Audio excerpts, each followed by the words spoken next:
tous, de Fred, F5OZK. Et bien voilà, nous sommes le 26 octobre. Et aujourd'hui, ayant un petit peu de temps devant moi, je vais profiter pour partir en chasse à la radiosonde nîmoise de ce midi.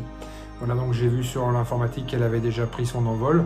Elle est à peu près à 3000 mètres d'altitude, donc je vais récupérer le véhicule.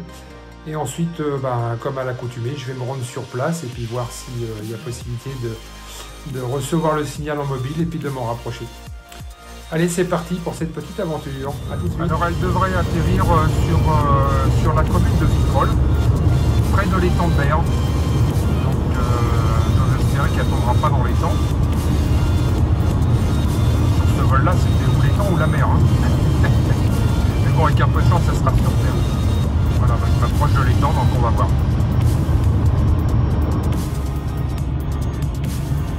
Alors, ça y est, elle a touché le sol. J'en suis pas encore arrivé, je dois avoir encore 2 ou 3 km à parcourir, mais je l'entends toujours pas. Voilà, le poste en veille sur la fréquence. Ça prouve bien qu'elle a atterri, mais j'ai toujours pas de. Enfin, j'ai toujours pas. Je n'entends plus le signal, donc elle a dû atterrir ou dans un creux, dans un trou derrière une colline. Donc, comme j'ai un point, une estimation, puisque mon dernier point est à 1600 mètres. Donc j'ai une estimation et par rapport à cette estimation je vais me rapprocher de ce point et puis je vais voir si j'arrive à l'entendre de nouveau. Bon bah je l'entends, alors qu'elle est toujours en vie, je la soupçonne.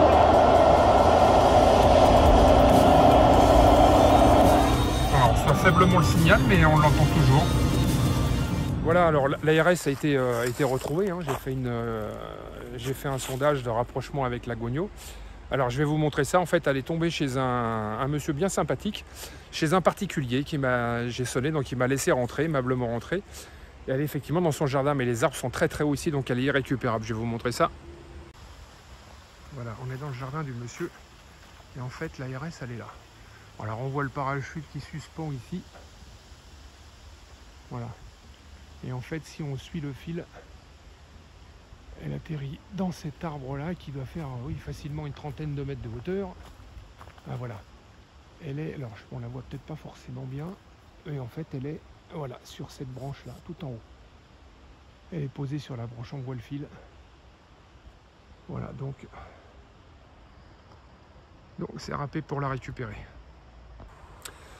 Voilà, bon alors il y a Fabienne qui pensait pouvoir la récupérer en fin de journée également à la sortie de son travail. Donc je vais lui laisser un message pour lui dire que c'est inutile qu'elle se déplace. Voilà, mais bon, cela dit, j'ai le point. Voilà, c'était ce qu'il fallait savoir. Bon bah voilà, l'ARS a été retrouvée.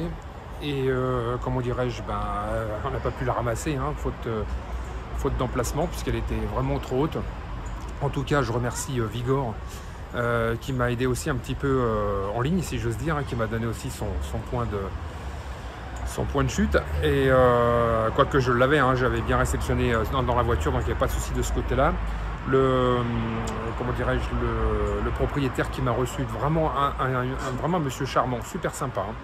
Voilà, donc je lui ai expliqué. Il m'a même demandé mes coordonnées téléphoniques. Il me dit, on ne sait jamais si un jour avec le vent ça retombe, je vous appelle, vous pourrez venir la récupérer.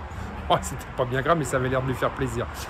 Voilà, donc j'en profite pour faire un petit coucou à Fabienne F4JAI et puis à André, son mari, qui devait normalement se rendre sur place. J'aurais laissé la sonde tourner, mais bon, elle tourne toujours du reste, hein, mais elle ne sera pas récupérable. Donc je les ai appelés pour pas qu'ils fassent le trajet pour rien.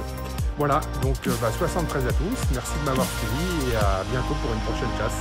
Salut!